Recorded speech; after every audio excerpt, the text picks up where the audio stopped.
ना संघर्ष ना तकलीफ तो क्या खाक मजा है जीने में, बड़े बड़े तूफान थम जाते हैं जब आग लगी हो सीने में। हेलो बच्चों, कैसे हैं आप लोग? उम्मीद करते हैं आप सब बढ़िया होंगे। तो आज की क्लास में हम लोग बात करने वाले हैं क्लास 12th फिजिक्स की। बच्चों आज हम लोग स्टार्ट करेंगे इलेक्ट्रोस्टैटिक यानी कि चैप्टर 1। तो आइए लगा लीजिए हेडिंग इलेक्ट्रोस्टैटिक। इलेक्ट्रोस्टैटिक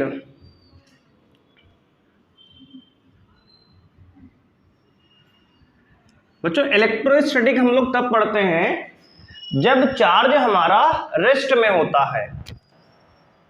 लिखेंगे इलेक्ट्रो माने होता है बच्चों इलेक्ट्रॉन। इलेक्ट्रो मतलब होता है, देखो इलेक्ट्रो जो यहां शब्द है इसका मतलब होता है बच्चों इलेक्ट्रॉन।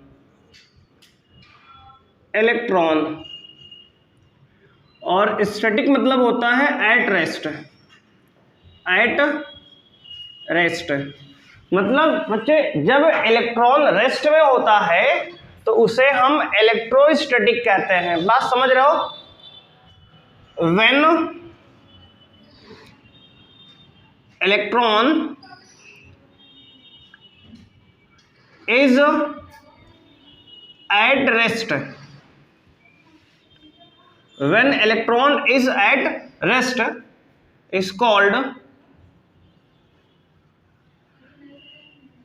electrostatic। बच्चे जब इलेक्ट्रॉन क्या होगा, रेस्ट में होगा, तो उसे हम इलेक्ट्रोस्टैटिक कहते हैं। इसमें हमारा 2 चैप्टर है। चैप्टर नंबर 1 ये हमारी एक पूरी यूनिट है बच्चे। इलेक्ट्रोस्टैटिक क्या है? हमारी एक यूनिट है, यूनिट फर्स्ट है। इस यूनिट में बच्चे हम क्या डिस्कस करेंगे? चैप्टर 1 इसमें पढ़ेंगे हम लोग इलेक्ट्रिक चार्ज एंड फील्ड। क्या पढ़ेंगे? Electric charge and field.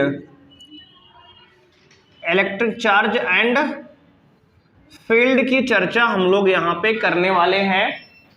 और दूसरा यूनिट बच्चे हमारा है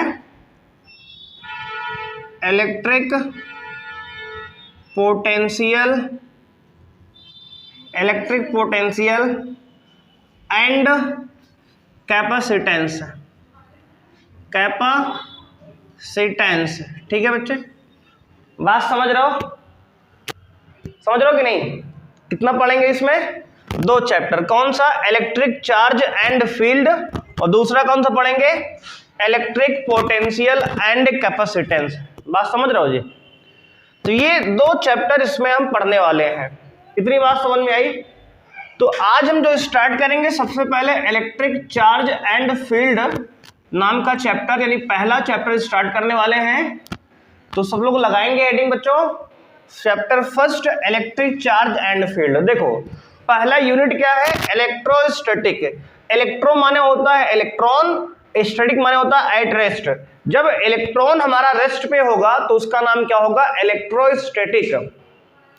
और दूसरी यूनिट हमारी आएगी इलेक्ट्रोडायनेमिक्स। जब इलेक्ट्रॉन मोशन में आ जाएगा तो उसे कहेंगे इलेक्ट्रोडायनेमिक्स। तो बच्चे यूनिट 2 क्या है? तो यूनिट 2 क्या है? तो कहेंगे यूनिट 2 हमारी है इलेक्ट्रोडायनेमिक्स।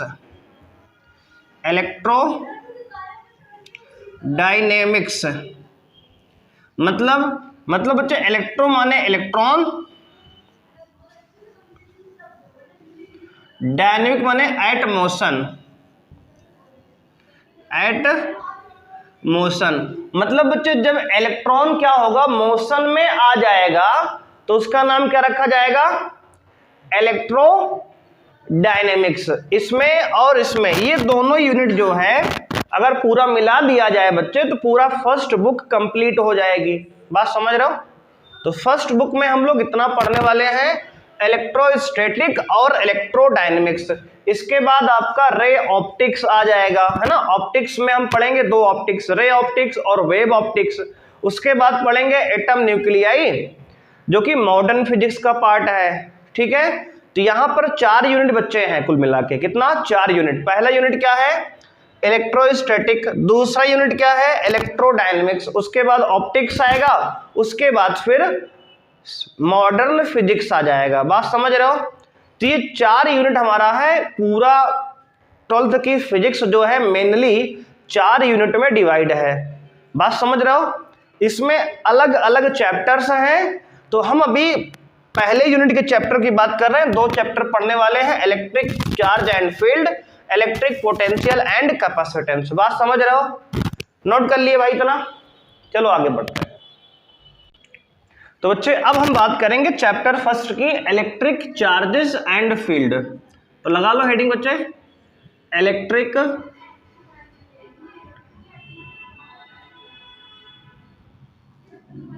चार्जेस एंड फील्ड की। भाई इलेक्ट्रिक चार्जेस एंड फील्ड क्या होता है समझते हैं। सबसे पहले इसमें हम बात करेंगे चार्ज की।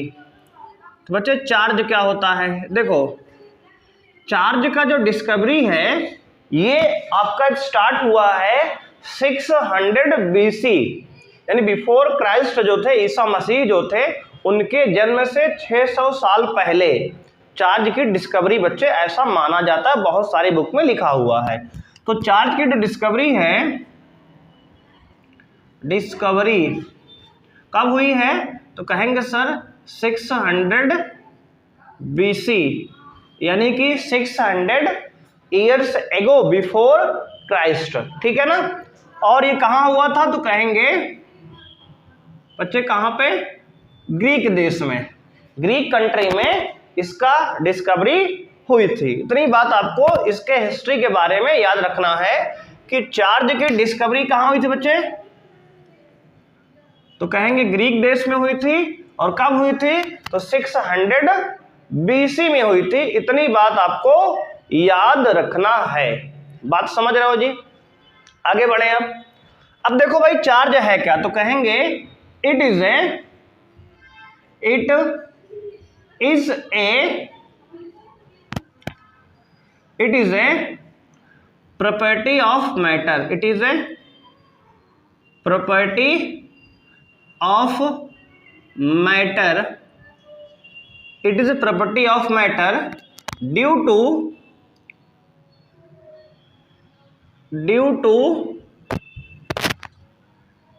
which matter experiences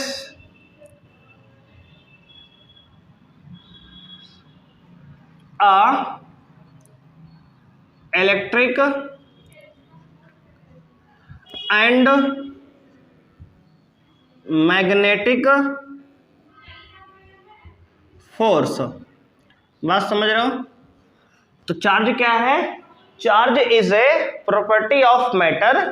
चार्ज किसी मैटर की प्रॉपर्टी होती है जिसके ड्यू टू विच, जिसके कारण जो होता है matter experiences a electric and magnetic force. तो ये चार्ज क्या है? तो चार्ज किसी मैटर की वह प्रॉपर्टी होती है जिसके कारण कोई भी मैटर इलेक्ट्रिक या मैग्नेटिक फोर्स को क्या करता है? एक्सपीरियंस करता है। बात समझ में आई?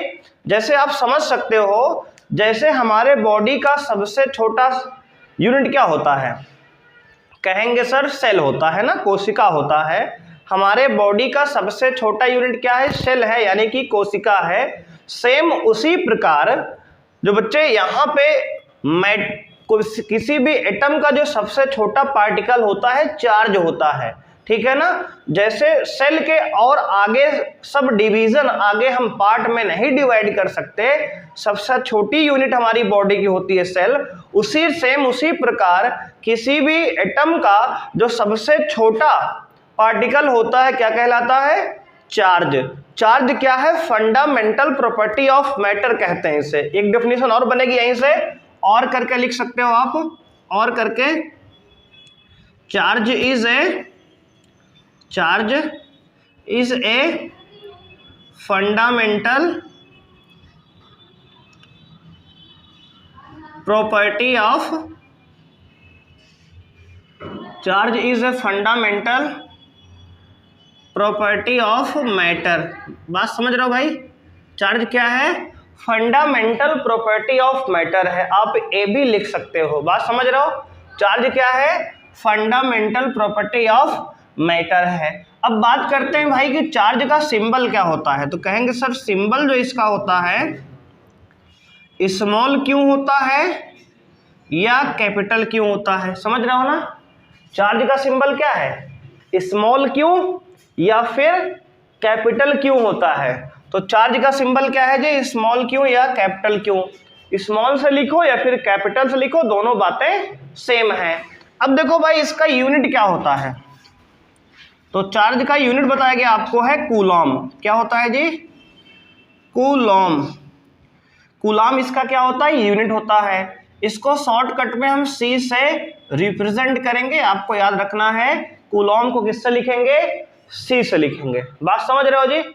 अब देखो इसके बाद, भाई चार्ज का जो फॉर्मूला आप पढ़े हो क्लास 10th में, करंट का पढ़े हो ना, करंट बराबर चार्ज अपॉन टाइम होता है, आई बराबर क्यू अपॉन टी होता है ना। तो वहां से अगर हम ध्यान दें बच्चे तो करंट आई बराबर क्या होता है? तो कहेंगे सर चार्ज अपॉन टाइम। तो यहां से अगर चार्ज निकालें, चार्ज बराबर क्या होगा? Current into time. तो फॉर्मूला क्या बन गया? क्यू बराबर आई इंटू टी। क्लियर मामला यहां तक का है। करंट क्या हो गया? आई इंटू टी होता है। अगर आपसे पूछे इसकी डायमेंशन क्या है, डायमेंशन, तो आप क्या बताओगे? तो बच्चे डायमेंशन जो होती है इसकी क्यू की यानी चार्ज की होती है, देखो करंट का डायमेंशन क्या है? एम्पियर ए, कैपिटल ए होता है करंट का डायमेंशन। ये क्या है? फंडामेंटल क्वांटिटी है, आपने 11th में पढ़ा ये बात। और टाइम का डायमेंशन क्या होता है जी? कहेंगे सर कैपिटल टी होता है। तो इसका दोनों मिलाएंगे ए और टी, तो इसकी डायमेंशन होगी ए की पावर 1 टी की पावर 1। अब पावर लिखो या ना लिखो, ठीक है ना, बात तो वही है। अगर नहीं लिखा तब भी 1 माना जाएगा। तो डायमेंशन हो गई ए की पावर 1 टी की पावर 1। क्लियर है ये? देखो एक बार फिर से समराइज कर लो ध्यान से भाई।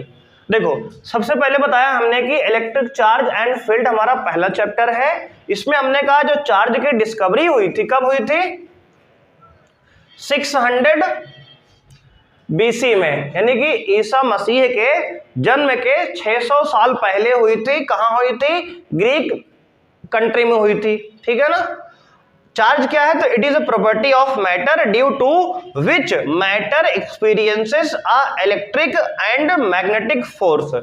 चार्ज जो है किसी ऑब्जेक्ट का, मैटर का वह प्रॉपर्टी है जिसके कारण वह जो है इलेक्ट्रिक या मैग्नेटिक फोर्स को एक्सपीरियंस करता है। हमने कहा चार्ज की दूसरी डेफिनेशन क्या है? तो charge is a fundamental property of matter. Charge जो है किसी भी मैटर का फंडामेंटल मानो तो बेसिक, मूलभूत इकाई है। जैसे हमारे बॉडी का सेल होता है, हमारा बॉडी का सबसे छोटी यूनिट क्या होती है? सेल होता है। क्या सेल के और कुछ डिवीजन हो सकते हैं? नहीं। तो वैसे ही बच्चे यहां पर आपके जो है चार्ज जो है किसी बॉडी का सबसे छोटा यूनिट है। बॉडी माने एटम का, किसी भी एटम का चार्ज क्या है? सबसे छोटा यूनिट है, उसके और टुकड़े आगे नहीं किए जा सकते। हमने कहा चार्ज का सिंबल स्मॉल क्यों है या कैपिटल क्यों है? यूनिट क्या है? कूलॉम है। और डायमेंशन क्या है? ए की पावर 1 टी की पावर 1 है। इसका फॉर्मूला क्यू बराबर आई टी बनाया हमने। कहां से? क्लास 10th वाले फॉर्मूले, करंट बराबर चार्ज अपॉन टाइम से। बोलो यहां तक कोई समस्या है जी? नोट कर लो भाई, आगे बढ़ते हैं स्पीड में। तो भाई अब बात करेंगे, इसके बाद हमने चार्ज को समझ लिया। उम्मीद है कि आपने चार्ज को बढ़िया से बच्चे समझा होगा। ठीक है, अब बात करेंगे टाइप्स ऑफ चार्जेस की। डालो आप हेडिंग टाइप्स ऑफ चार्जेस की। बच्चे क्या बात करेंगे? टाइप्स ऑफ चार्जेस की। तो यार देखो ध्यान से बात को समझो भाई। चार्ज जो होते हैं दो प्रकार के होते हैं, लिखेंगे there are two types of charges. There are two types of charges। ये चार्ज जो है दो प्रकार के होते हैं। नंबर एक क्या है? Positive charge. पहला क्या है? Positive charge. और नंबर दो क्या है? Negative charge. Negative charge. और ये जो चार्ज पॉजिटिव और नेगेटिव नाम है, ये नाम किसने दिया? तो कहेंगे पॉजिटिव एंड नेगेटिव चार्ज का नाम दिया है, named was given by Benjamin Franklin. Benjamin Franklin, समझ रहे हो भाई? ये जो पॉजिटिव और नेगेटिव चार्ज है इसका नाम किसने दिया है? तो कहेंगे सर ये नाम जो है बेंजामिन फ्रैंकलिन नामक इस वैज्ञानिक ने, साइंटिस्ट ने दिया था। बात समझ रहे हो जी? तो पॉजिटिव और नेगेटिव ये नाम किसने दिया? तो कहेंगे सर बेंजामिन फ्रैंकलिन ने दिया। अच्छा बताओ बच्चे, ये पॉजिटिव नेगेटिव चार्ज आता कैसे है? देखो, जैसे मान लो कोई न्यूट्रल बॉडी है बच्चे, क्या है? कोई न्यूट्रल बॉडी है। ध्यान से आप बनाएंगे इस बॉडी को। देखो, हमने कहा अगर आपके पास कोई बच्चे न्यूट्रल बॉडी है, देखो ये क्या है? तो कहेंगे सर कोई न्यूट्रल बॉडी है। बात समझ रहे हो ना? न्यूट्रल बॉडी है। अगर मान लो आपके पास कोई न्यूट्रल बॉडी है तो न्यूट्रल बॉडी पे कितना चार्ज होता है? बताओ जी। जीरो होता है। बहुत सही, शाबाश जी। तो कहते हैं बच्चे net force on neutral body क्या होता है? जीरो। तो कहेंगे नेट चार्ज, बच्चे फोर्स नहीं बच्चे, चार्ज है ना, नेट चार्ज क्या होता है? जीरो होता है। बहुत सही। तो नेट चार्ज जो होता है न्यूट्रल बॉडी पे जीरो होता है। इसका मतलब बच्चा ये हुआ कि न्यूट्रल बॉडी पे जितना पॉजिटिव होता है उतना निगेटिव होता है। इस बात को आप ध्यान रखेंगे। बहुत सारे बच्चे गलत आंसर देते हैं कि न्यूट्रल बॉडी पे चार्ज सर जीरो है। बच्चे जीरो नहीं है, नेट चार्ज जीरो है। जितने पॉजिटिव हैं उतने निगेटिव हैं। बात समझ रहे हो? मतलब जितने लड़के हैं उतने लड़कियां कमरे में, ऐसा समझ लो आप। जैसे मान लो एक कमरे में क्लास 12th की क्लास है, उसमें 20 लड़के हैं 20 लड़कियां हैं। Net charge plus minus cut के जीरो हो गया। नेट चार्ज जीरो है लेकिन चार्ज जीरो थोड़ी है, 20 पॉजिटिव 20 नेगेटिव है ना उसमें। अब बात समझ पाए कि नहीं? अब देखो, अच्छा बच्चे यहाँ ध्यान देना, अगर हम किसी बॉडी में से, न्यूट्रल बॉडी में से इलेक्ट्रॉन को रिमूव कर दें, इलेक्ट्रॉन को रिमूव कर दें बच्चे, तो इस पे कैसा चार्ज आएगा? मतलब यहां से इलेक्ट्रॉन खींच लें तो बात समझो ऐसे। बच्चे ध्यान समझना बात को। जैसे मान लो एक कमरे में 20 लड़कियां हो 20 लड़के हो, समझ रहे हो ना? एक कमरे में कितनी लड़कियां हैं? 20 लड़कियां हैं 20 लड़के हैं। उसमें से भैया हमने 10 लड़कियां निकाल लिया। क्या कर दिया? 10 लड़कियां निकाल लिया। तो कौन ज्यादा हो गया बताओ आप? बोलो जी। अगर एक कमरे में 20 लड़के हो 20 लड़कियां हो, उसमें से 10 लड़कियां हमने बाहर कर लिया कमरे से, तो कौन ज्यादा हो गया? लड़के ज्यादा हो गया ना बच्चे। लड़कियां तो बाहर कर लिया कमरे से, लड़कियां ज्यादा हो गई ना। तो अगर हम मान ले कि लड़के जो है पॉजिटिव चार्ज हैं और लड़कियां मान ले कि नेगेटिव चार्ज है, तो ये बताओ बॉडी पे कौन बढ़ा? पॉजिटिव चार्ज की नेगेटिव चार्ज? तो कहोगे पॉजिटिव चार्ज बढ़ा है ना। अगर मान लो एक कमरे में 20 लड़के 20 लड़कियां थी, उसमें से भैया हमने 10 लड़कियां बाहर कर ली, कौन ज्यादा बचा? लड़के बचे ना। अब 20 लड़के बचे 10 लड़कियां बची, यानी कि लड़के ज्यादा हैं। मतलब लड़के को अगर पॉजिटिव चार्ज माने तो बॉडी पे क्या दिखेगा? पॉजिटिव चार्ज दिखेगा ना। क्या दिखेगा? पॉजिटिव चार्ज दिखेगा। तो अगर किसी बॉडी से इलेक्ट्रॉन बच्चे निकाल लेते हैं तो उस पर क्या हो जाएगा? पॉजिटिव चार्ज आ जाएगा। क्या आ जाएगा? पॉजिटिव चार्ज आएगा। अगर पॉजिटिव चार्ज आया है इसका मतलब क्या है? यहाँ इलेक्ट्रॉन की कमी हुई है, लड़कियों की कमी हुई है। रिलेट करो नेगेटिव चार्ज को लड़कियों से, पॉजिटिव चार्ज को लड़कों से रिलेट करो, बात समझ में आएगी। देखो एक कमरा था, यहाँ 20 लड़के 20 लड़कियां थी, समझो। मतलब पॉजिटिव चार्ज 20 था, नेगेटिव चार्ज 20 था, मान लो एग्जांपल। और हमने कहा भैया यहाँ से ऐसा करो ना, हमने 10 लड़कियां निकाल ली, इलेक्ट्रॉन निकाल लिए 10 तो ये बताओ कितने, कौन ज्यादा हुए? अब इधर पॉजिटिव चार्ज, मतलब लड़के ज्यादा बचे ना। 20 लड़के 10 लड़कियां, लड़के ज्यादा दिखेंगे ना इधर तुम्हें, तो वही पॉजिटिव चार्ज दिख रहा है इधर। तो किसी बॉडी पे पॉजिटिव चार्ज कैसे आता है? तो कहोगे due to deficiency of electron, electron की कमी हो गई, वहां पे कमरे में लड़कियों की कमी हो गई। समझ रहे हो कि नहीं? तो क्या लिखोगे? Due to deficiency of electron. भैया अगर इलेक्ट्रॉन की कमी हो जाएगी तो उस पर कैसा चार्ज बॉडी पे दिखेगा? Positive charge. बात समझ में आई? तो ये कॉन्सेप्ट बहुत जरूरी है, न्यूमेरिकल में तुम्हें हेल्प करेगा। अगर पूछेगा आपसे किसी बॉडी पर इतने चार्ज की डिफिशियंसी कमी है तो उस पर कैसा चार्ज आएगा? Positive charge. अगर बॉडी में चार्ज की, इलेक्ट्रॉन की कमी है तो उस पर कैसा चार्ज आएगा? पॉजिटिव चार्ज आएगा। अगर मान लो हमने बच्चे इलेक्ट्रॉन को ऐड कर दिया, क्या किया? इलेक्ट्रॉन को ऐड कर दिया। अगर बॉडी में इलेक्ट्रॉन को और डाल दिया, मतलब इलेक्ट्रॉन 20 पहले 20 लड़की 20 लड़के थे और बाहर से लाए हमने 20 लड़की और ठोक दिया उसी कमरे में, तो कौन ज्यादा हो गया, लड़के की लड़के? तो कहेंगे सर लड़की 40 हो गई, लड़के 20 है बेचारे, अब शर्मा रहे हैं लौंडे, है ना। मामला लड़कियां ज्यादा हो गई ना। तो अगर लड़कियां ज्यादा हो गई भाई तो कौन दिखेगा ज्यादा? लड़कियां। इसका मतलब नेगेटिव चार्ज दिखेगा इधर। बात समझ पा रहा हो कि नहीं? समझ में बात आ रही है मामला? मतलब अगर इलेक्ट्रॉन हमने ऐड किया, मतलब इसमें और लड़कियां डाल दिया बाहर से, तो कौन ज्यादा दिखेंगे? सर लड़कियां ज्यादा दिखेंगी, वो तो वैसे ही चमकती है ना दूर से। बात समझ रहे हो कि नहीं भाई? तो इसका मतलब क्या हुआ? इसका मतलब इस पे क्या हुआ? इस पे क्या है तो कहोगे इस पे आ गया, इस पे क्या डिफिशियंसी ऑफ इलेक्ट्रॉन थी बच्चे यहाँ पे, और यहाँ क्या होगा? कहेंगे यहाँ होगा excess of electron, excess of electron. यहां इलेक्ट्रॉन ज्यादा हो गए, है ना, वहां इलेक्ट्रॉन की कमी हो गई, और यहां इलेक्ट्रॉन क्या हो गए? यहां डिफिशियंसी ऑफ इलेक्ट्रॉन है बच्चे, इधर लिख देना साफ साफ। यहां क्या है?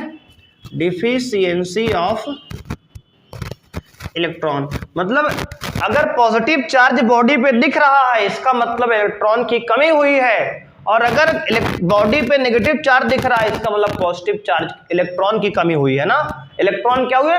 सॉरी, इलेक्ट्रॉन बच्चे बढ़ गए हैं, मतलब पॉजिटिव चार्ज की कमी हुई है। जो दिख रहा है उसका उल्टा कम है। बात समझ रहे हो?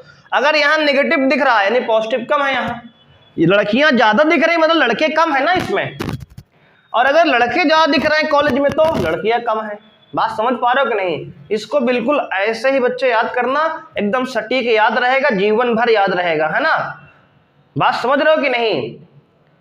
और अगर लड़कियां कम है इसका मतलब बच्चे क्या कहोगे? लड़कियां कम है तो क्या बोलोगे? सानू बोलो। अगर लड़कियां कम है तो बोलोगे ना तेरे आने की खुशी, बोलो, ना तेरे आने की खुशी ना तेरे जाने का गम। बात समझ रहे हो बच्चे? ना तेरे आने की खुशी ना तेरे जाने का गम, क्योंकि वो दिन बीत गए जब तेरे दीवाने हुआ करते थे हम। बात समझ में आई कि नहीं? क्लियर मामला समझ में आया? क्या बोलोगे? ना तेरे आने की खुशी ना तेरे जाने का गम, क्योंकि वो दिन बीत गए जब तेरे दीवाने हुआ करते थे हम। बात समझ में आई कि नहीं? चलो बच्चे नोट करो फिर आगे बढ़ते हैं। तो डालेंगे भाई हेडिंग, अब पढ़ेंगे हम लोग, बात करेंगे प्रॉपर्टीज ऑफ चार्ज की। प्रॉपर्टीज ऑफ चार्ज की, चार्ज की क्या क्या प्रॉपर्टीज होती हैं भाई, ध्यान से समझेंगे बातों को। पहली प्रॉपर्टी क्या है कि बच्चे होता है लाइक चार्जेस, बहुत सही, like charges repel each other, repel each other. मतलब भैया ये है कि जैसे मान लो एक पॉजिटिव चार्ज है, एक पॉजिटिव चार्ज है, मतलब अगर एक लड़का है दूसरा लड़का है तो लड़के लड़के में क्या होता है भैया? लड़के लड़के में होता है रिपल्सन, है ना, अट्रैक्शन थोड़ी होता है। बात समझ रहे हो कि नहीं? एक लड़के और दूसरे लड़के में क्या होता है? रिपल्सन होता है, प्रतिकर्षण होता है ना, दोनों एक दूसरे दूर रहते हैं, है कि नहीं? अट्रैक्शन थोड़ी होता है। या फिर एक लड़की हो तब भी क्या होता है बच्चे? तब भी होगा रिपल्सन, मतलब फोर्स बाहर की ओर दूर की तरफ लगते हैं, तो क्या होगा? दोनों केस में बच्चे होगा रिपल्सन, रिपल्सन होगा बच्चे। बात समझ रहे हो कि नहीं? तो अगर दो सेम चार्जेस हैं, लाइक चार्जेस हैं, दोनों में क्या होगा? रिपल्सन होगा। मामला क्लियर है? और दूसरी प्रॉपर्टी बच्चे लिखेंगे, अनलाइक चार्जेस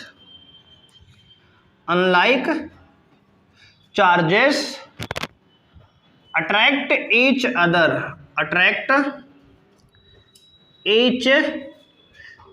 अदर। बच्चे जिस प्रकार एक लड़के और एक सुंदर सी कन्या के बीच क्या होता है, बात समझो भाई, एक सुंदर सा लड़का और एक सुंदर सी लड़की के बीच क्या होता है भाई? आपस में अट्रैक्शन होता है कि नहीं? होता है कि नहीं होता है? आप क्लास में बैठे हो और आपके महिला मित्र अगर सामने बैठी है कमरे में, तो दोनों में आंखों ही बातों में हो गई बातें, है ना? बात समझ रहे हो कि नहीं? मतलब एक पुरुष और एक महिला में क्या होता है बच्चे? अट्रैक्शन होता है। बिल्कुल उसी प्रकार एक पॉजिटिव चार्ज और एक नेगेटिव चार्ज में क्या होता है? अट्रैक्शन। बात समझ में आई कि नहीं आई? तो ये दो प्रॉपर्टी याद रहेगी आपको। कोई समस्या है? नहीं सर कोई समस्या नहीं, बिल्कुल आसान बात है, इसको हम याद रखेंगे, जीवन भर याद रखेंगे। जीवन भर तो आवश्यकता नहीं, लेकिन पेपर तक जरूर याद रखो। बात समझ रहे हो कि नहीं? हाँ, क्योंकि काम पेपर तक ही है, उसके बाद तो और ढेर सारी बातें याद करनी है कि जानू आज फोन करके बोलेंगे कि आज जानू आज सब्जी में कटहल लेके आना, जानू आज लौकी लेके आना, है तो ये सब बातें भी तुम्हें याद करनी है। क्यों जी? बात समझ रहे हो कि नहीं? तो प्रॉपर्टी नंबर कौन पढ़ेंगे भाई? 3। अगली प्रॉपर्टी भाई है charge is always associated with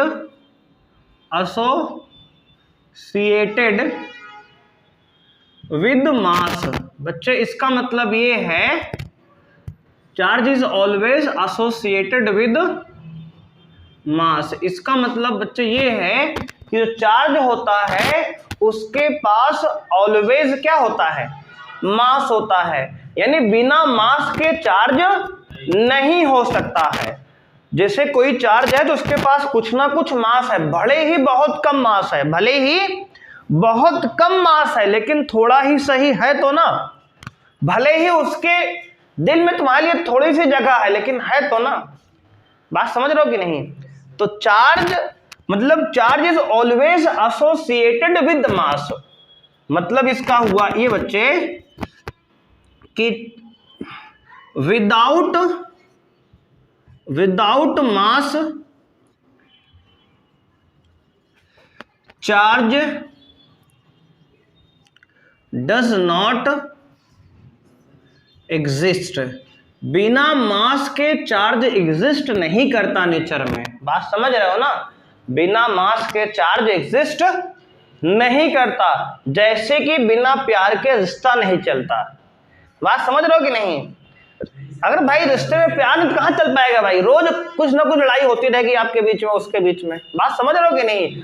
बिल्कुल रियल लाइफ एग्जांपल चल रहा है मामला यहाँ पे। बात समझ रहे हो कि नहीं? अब देखो, अब भाई चौथा एग्जांपल देखते हैं, चौथा प्रॉपर्टी। तो अगला प्रॉपर्टी भाई है चार्ज इज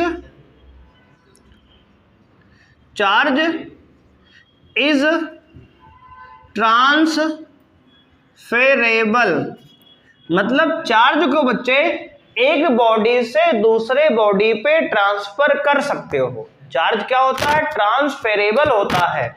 मतलब जैसे मान लो एक बॉडी है ए, जिसपे मान लो 10 कूलाम चार्ज है और 8 कूलाम चार्ज है। एक बॉडी है इस पे, जिसपे मान लो बच्चे बॉडी बी है, इस पे जो है एक पे जो है 5 कूलाम चार्ज है, एक पे -2 कूलाम चार्ज है। अब हमने कहा भाई कि हमने इस बॉडी ए से बॉडी बी पे 2 कूलाम का चार्ज ट्रांसफर कर दिया। तो ये हो सकता है भाई, एक बॉडी से दूसरे बॉडी पे चार्ज ट्रांसफर हो सकता है। बात समझ रहे हो कि नहीं? इसे कहते हैं चार्ज इज ट्रांसफरेबल, है ना? बात समझ रहे हो? It means charges are transfer from one body to another body. मतलब भाई एक बॉडी से दूसरे बॉडी पे चार्ज को ट्रांसफर किया जा सकता है कि नहीं। जैसे ही मान लो अभी सानू क्या है, एक मान लो एक इनकी महिला मित्र किसी इनको जो है प्रेम है किसी से, अब मान लो उससे सुंदर कोई महिला मित्र दिख गई क्लास में तो इनका प्यार उस पर ट्रांसफर हो जाएगा। बात समझ रहे हो कि नहीं।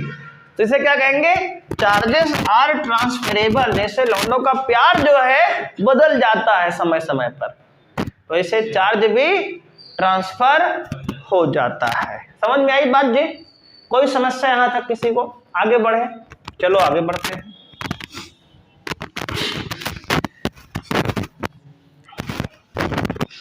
अब देखो भाई प्रॉपर्टी नंबर 4 हो गई।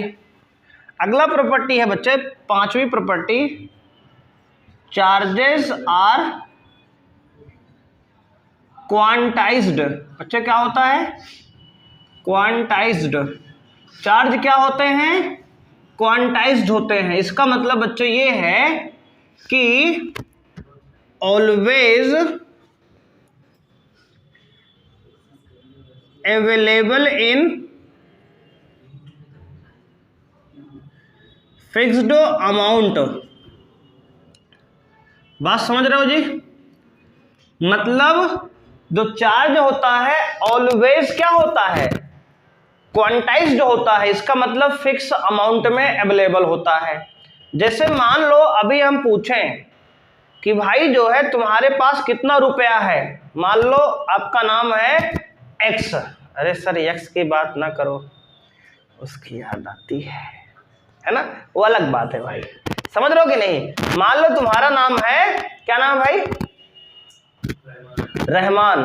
तो मान लो हम भाई रहमान से कहें भाई तुम्हारे पास कितना पैसा है, तो कहोगे मान ले बोल दे सर 102 रुपया 50 पैसा है। तो यार 50 पैसा चलता है क्या, आप बताओ। 2023 में जिंदा हो आप, 50 पैसा चलता है क्या, आप नहीं चलता ना। तो यानी 102 तो ठीक है, लेकिन 50 पैसा ससुर कहां से आ गया ये, तो ऐसी बात नहीं कर सकते ना। आप 102 बोलो या 103 बोलो या 104 बोलो, है कि नहीं, पूरा पूरा बोलो। मतलब पॉइंट में पैसा बच्चा नहीं चलेगा। बात समझ पा रहे हो कहीं बात को। यानी पैसा हमेशा इंटीग्रल मल्टीपल में जैसे होता है ना, इंटीजर के रूप में, वैसे ही चार्ज ऑलवेज कैसा होगा, इंटीग्रल मल्टीपल के फॉर्म में होगा। इसका मतलब ये हुआ बच्चे, इट ऑल्सो इंप्लाई दैट, इसका मतलब ये हुआ कि charge is always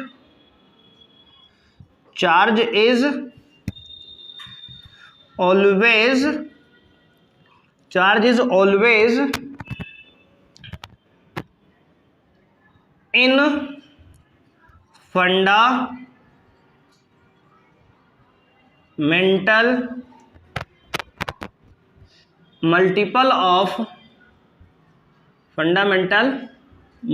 multiple of integral.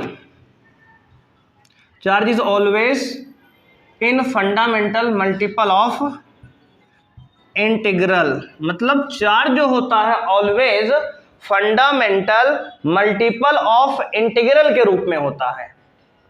तो भाई चार्ज जो होता है हमेशा इंटीग्रल मल्टीपल में होगा। यानी कि इसका मतलब ये हुआ द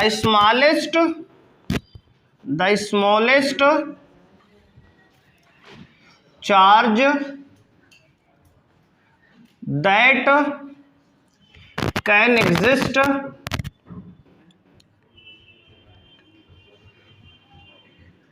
independent,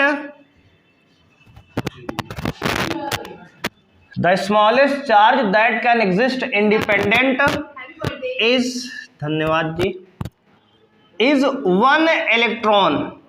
बच्चे देखो ध्यान देना, जो सबसे छोटा चार्ज है किसी बॉडी पे कितना होता है जी, 1 इलेक्ट्रॉन का होता है। यानी किसी भी बॉडी पे भैया 1 इलेक्ट्रॉन से छोटा चार्ज नहीं होता है। याद रखोगे ना, किसी भी बॉडी पे एक इलेक्ट्रॉन से छोटा चार्ज नहीं होता है। अगर कहें सर क्या एक इलेक्ट्रॉन से छोटा चार्ज कहीं हो सकता है क्या, तो कहोगे सर बिल्कुल नहीं होता। बात समझ रहे हो? The smallest charge that can exist independently is 1 electron. और इसकी वैल्यू कितनी होती है, तो कहोगे सर इसकी वैल्यू 1 इलेक्ट्रॉन की होती है माइनस में 1.6 इंटू 10⁻⁻19 कूलम। याद रखोगे, इस वैल्यू को आपको याद रखना है, चाहे आप उसको भूल जाओ, मतलब इसको मत भूलना, जरूरी है भाई। बात समझ रहे हो कि नहीं, बहुत जरूरी बात है। एक इलेक्ट्रॉन पे चार्ज इतना होता है, वहीं पे अगर पूछें आपको एक प्रोटॉन पे कितना चार्ज होता है, तो कहोगे प्लस में 1.6 इंटू 10⁻⁻19 कूलम। और यहीं पे अगर आपसे पूछें कि भैया ये बताओ कि एक न्यूट्रॉन पे कितना चार्ज होता है, तो कहोगे सर एक न्यूट्रॉन पे चार्ज नहीं होता, क्योंकि न्यूट्रॉन मतलब न्यूट्रल क्वांटिटी, जिसपे कोई चार्ज है ही नहीं है कि नहीं। जैसे मान लो एक कोई आशिक है बच्चा, उसका जो है उसकी गर्लफ्रेंड उसको छोड़ के चली गई कहीं, तो बिल्कुल बेचारा बेगाना हो गया है। बात समझ रहे हो कि नहीं, उसके पास कुछ नहीं बचा है जीवन में उद्देश्य, कोई ऐसा कुछ है बेचारा, ये इसके पास कुछ है ही नहीं जीवन में, अब बेचारे बिल्कुल झंड हो चुकी है। समझ रहे हो कि नहीं, ऐसा कुछ है। न्यूट्रॉन माने न्यूट्रल, जिसके पास कुछ नहीं है, अब कोई चार्ज नहीं बचा। और इलेक्ट्रॉन के पास नेगेटिव में चार्ज होता है, प्रोटॉन के पास पॉजिटिव में चार्ज होता है। बात समझ रहे हो कि नहीं, ऐसा कुछ बातें हैं, इसको आपको याद रखना है, ठीक है। बढ़े आगे, इसको आप नोट कर लो पहले इतना। तो बच्चे यहीं पे आज की क्लास को हम लोग समाप्त करते हैं, मिलेंगे नेक्स्ट क्लास में। और जाते जाते कुछ सुन के जाइएगा ध्यान से बच्चे, ध्यान से। मान लो सानू अपने प्रेमिका के लिए कुछ कह रहे हैं, 2 शब्द जो है ध्यान से आप लोग सुनिएगा। सानू कह रहे हैं भाई तू ना सही कोई और सही।